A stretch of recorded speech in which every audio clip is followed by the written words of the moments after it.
Assalamualaikum warahmatullahi wabarakatuh. Terima kasih rekan-rekan sekalian. Kembali lagi di channel Gubuk Sains.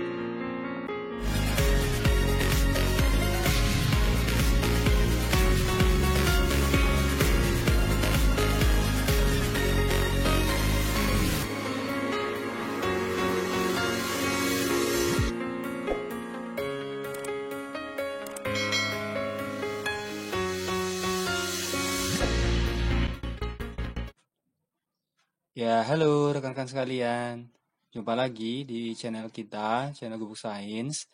Oke, sebelumnya kami ucapkan terima kasih yang sudah subscribe, like, dan share, dan menjadi pendengar setia, penonton setia di Gubuk Sains. Oke, pada video kali ini kita nanti akan membahas materi baru, yaitu seputar keperanata nukliran, formasi peranata nuklir. Jadi ini adalah gambaran soal-soal dasar dan beberapa soal HOTS, mudah-mudahan bisa bermanfaat. Soal-soal ini dibuat berdasarkan sumber atau referensi yang sudah dicantumkan di deskripsi video ini ya.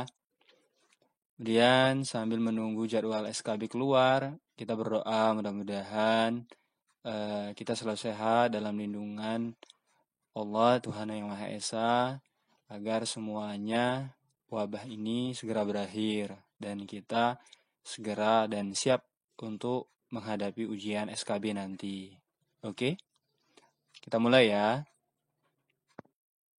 Nomor 1, pada Peraturan Kepala Badan Tenaga Nuklir Nasional atau BATN nomor 4 tahun 2017 disebutkan tentang jabatan fungsional peranata nuklir memiliki kode etik sebagai berikut, kecuali A. Mendayagunakan perangkat nuklir dalam pemanfaatan iptek.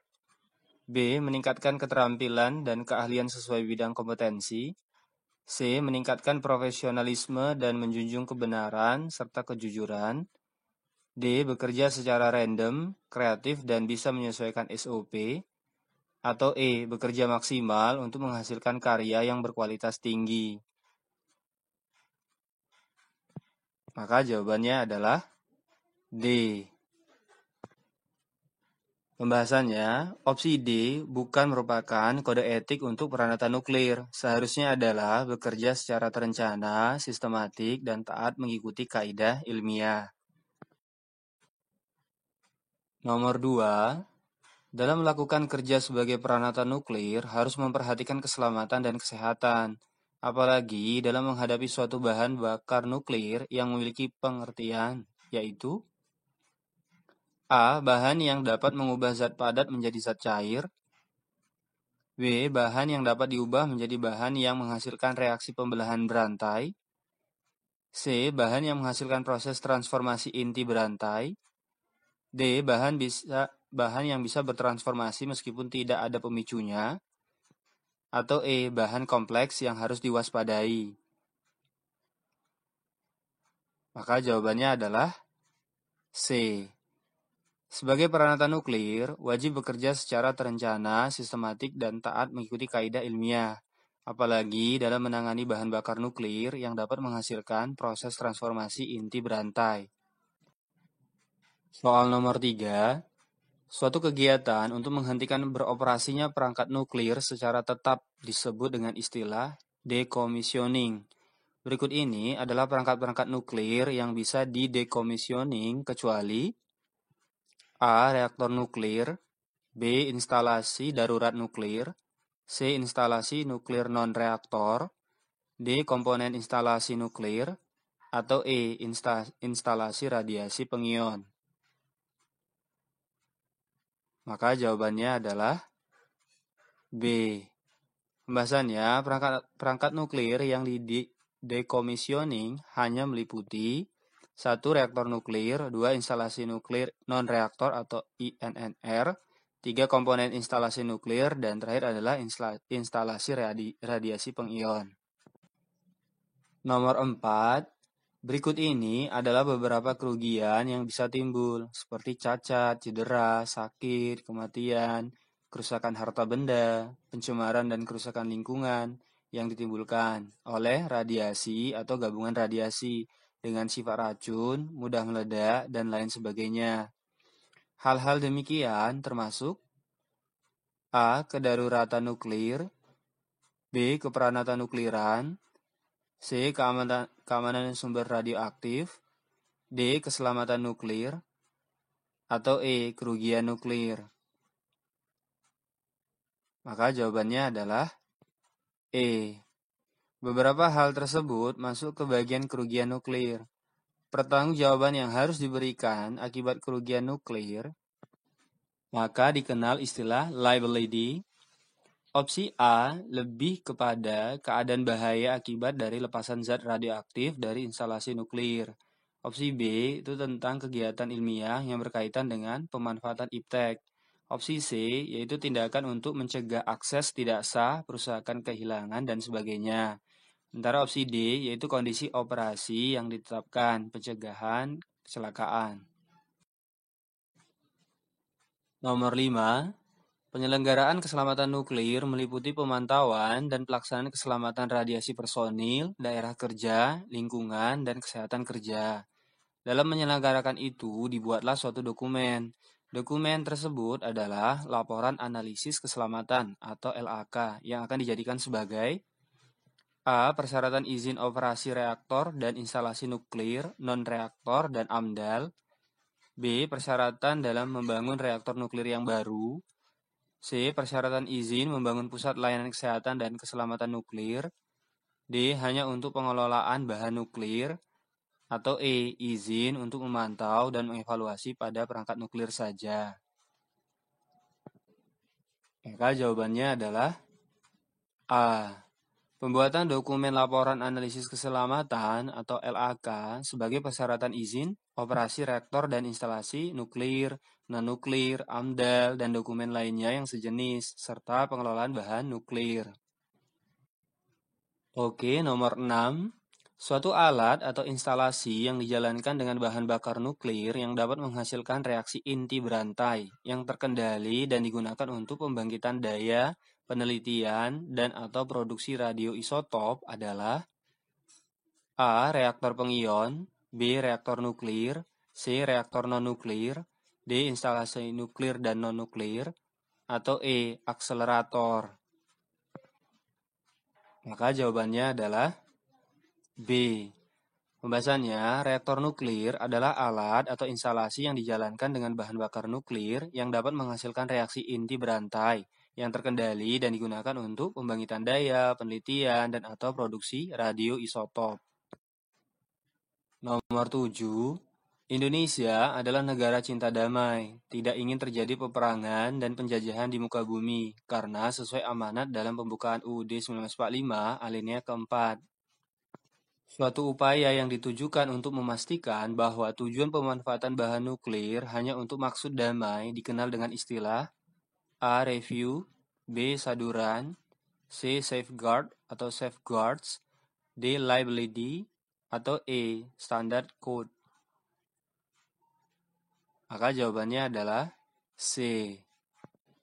Pembahasannya, safeguard atau safeguards adalah upaya yang ditujukan untuk memastikan bahwa tujuan pemanfaatan bahan nuklir hanya untuk maksud damai. Lanjut nomor 8. Pada artikel di Porto News, baru-baru ini Bapeten atau Badan Pengawas Tenaga Nuklir menemukan zat radioaktif di pemukiman Batan Indah, Setu, Tangerang Selatan, yang menghebohkan publik hampir 2 pekan. Kepala Bidang Keselamatan dan Meteorologi Radiasi Batan, Heru Prasetyo, menjelaskan tentang radioaktif yang berkaitan dengan berita heboh tersebut. Radiasi ini biasanya lebih merujuk kepada radiasi nuklir yang dipancarkan dari inti atom. Berikut ini yang merupakan radiasi yang bisa ditimbulkan adalah A. Radiasi elektromagnetik, B. Sinar X, sinar gamma dan theta, C. Radiasi alfa dan beta, D. Radiasi gamma, beta, dan delta, atau E. Radiasi gamma, beta, dan alfa. Maka jawabannya adalah E.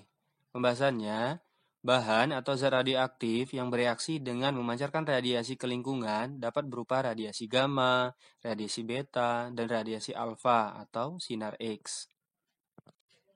Nomor 9, dalam salah satu berita di BBC News Indonesia, disebutkan bahwa temuan limbah zat radioaktif di perumahan Tangsel, Banten, disebut pakar bahwa bahan nuklir tersebut tidak membahayakan manusia maupun vegetasi di sana, sebab tingkat paparan radiasinya jauh dari ambang batas yang ditentukan. Namun, ada dampak lain yang menyebabkan hal ini menjadi viral dan heboh, yaitu A. Dampak moral dan etika, B. Dampak sosial dan ekonomi, C. Dampak sosial dan psikologis, D. Dampak moral dan psikologis, atau E. Dampak ekonomi dan pendidikan. Maka jawabannya adalah C. Pembahasannya, dampak lain yang menjadikan berita tersebut viral dan heboh adalah dampak sosial dan psikologis masyarakat, yang sebagian besar masih belum menerima tentang manfaat nuklir dan memikirkan kecelakaan besar yang pernah terjadi di beberapa tempat di dunia. Oke, nomor 10. Perhatikan jenjang jabatan berikut ini. 1. Peranatan nuklir pertama atau ahli pertama. 2. Peranatan nuklir muda atau ahli muda. 3. Peranatan nuklir madya atau ahli madya. 4. Peranatan nuklir utama atau ahli utama. Keempat jenjang jabatan tersebut adalah jenjang jabatan untuk A. Peranatan nuklir kategori keterampilan. B. Peranatan nuklir kategori keahlian. C. Peranatan nuklir kategori keterampilan dan keahlian. D. Peranatan nuklir dari yang terendah hingga tertinggi. Atau E. Hanya A dan D yang benar. Maka jawabannya adalah B. Bahasanya, opsi B adalah jawaban yang tepat untuk jenjang jabatan peranatan nuklir kategori keahlian. Sementara peranatan nuklir kategori keterampilan yaitu peranatan nuklir pelaksana atau terampil, kemudian lanjutan atau mahir, dan paling tinggi adalah penyelia. Soal nomor 11, pejabat fungsional peranatan nuklir bisa mendapatkan sanksi disiplin apabila pencapaian sasaran kerja akhir tahun terjadi seperti berikut ini, yaitu A. Pencapaian sasaran kerja mencapai 100% pada akhir tahun. B. Pencapaian sasaran kerja yang maksimal ditambah dengan prestasi kerja. C. Pencapaian sasaran kerja pada akhir tahun kurang dari 25% sehingga diberikan sanksi ringan. D. Pencapaian sasaran kerja pada akhir tahun hanya mencapai 25% sampai 50% yang bisa dijatuhi hukuman tingkat sedang. Atau E. Pencapaian sasaran kerja pada akhir tahun melebihi 50% sehingga tidak diberikan sanksi. Maka jawabannya adalah D. Berikut ini adalah sanksi bagi pejabat fungsional peranatan nuklir sesuai peraturan perundang-undangan, yaitu 1. Pencapaian sasaran kerja pada akhir tahun hanya mencapai 25% sampai 50% yang dijatuhi hukuman tingkat sedang. 2. Pencapaian sasaran kerja pada akhir tahun kurang dari 25% yang bisa dijatuhi hukuman tingkat berat. Nomor 12. Pengembangan profesi merupakan salah satu subunsur yang menjadi bahan penilaian. Berikut ini adalah bentuk-bentuk pengembangan profesi, kecuali A. Pembuatan karya tulis atau ilmiah. B. Penerjemahan atau penyaduran buku. C. Penyusunan buku pedoman atau teknis bidang keperanatan nukliran. D. Pengembangan teknologi tepat guna. Atau E. Pengkajian iptek nuklir. Maka jawabannya adalah E. Pembahasannya, opsi E bukan pengembangan profesi, melainkan bagian dari pemanfaatan iptek nuklir. Oke, nomor 13. Dalam subunsur pendidikan sekolah dan memperoleh ijazah atau gelar, seorang peranatan nuklir yang mendapatkan ijazah atau gelar di bidang lain bukan keperanatan nukliran, maka hal tersebut dikategorikan sebagai A. Unsur utama dan nilainya bersifat kumulatif. B. Unsur utama dan nilainya bersifat tidak kumulatif. C. Unsur pendukung dan nilainya bersifat kumulatif. D. Unsur penunjang dan nilainya bersifat kumulatif. Atau E. Unsur pengembangan dan nilainya bersifat tidak kumulatif.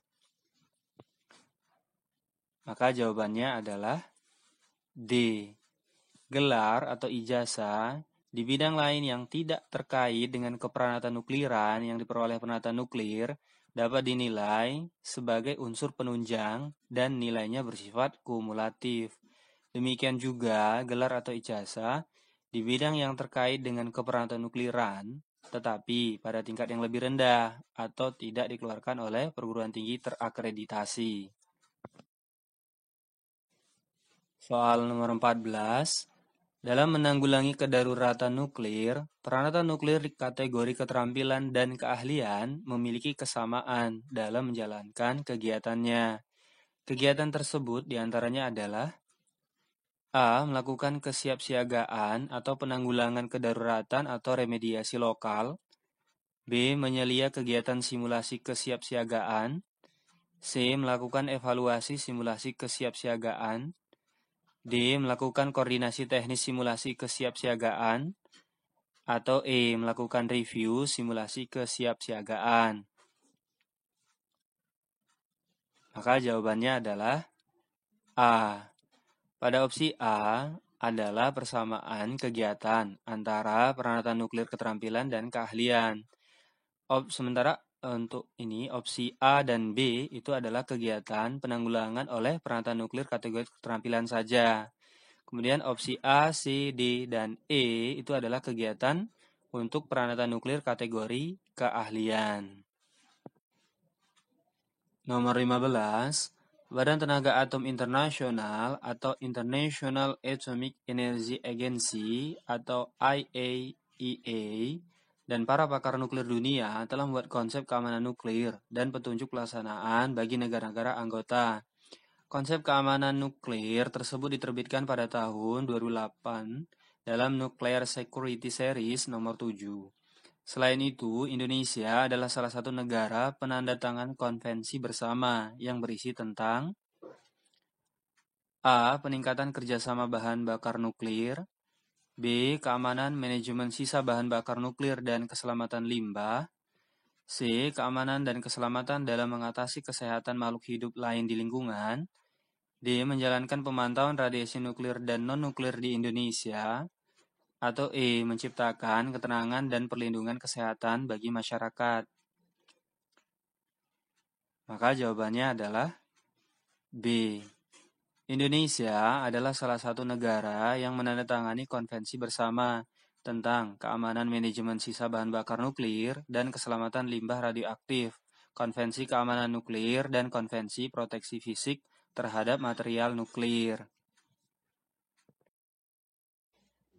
Baik, itu tadi 15 soal SKB, seleksi kemampuan bidang. Mudah-mudahan bisa bermanfaat dan menjadi gambaran bagi teman-teman semua. Tetap stay dan mendengarkan di channel Google Science ya teman-teman. Dan juga terima kasih sudah subscribe, like, dan share. Ditunggu video-video selanjutnya. Terima kasih. Sampai jumpa kembali ya. Assalamualaikum warahmatullahi wabarakatuh.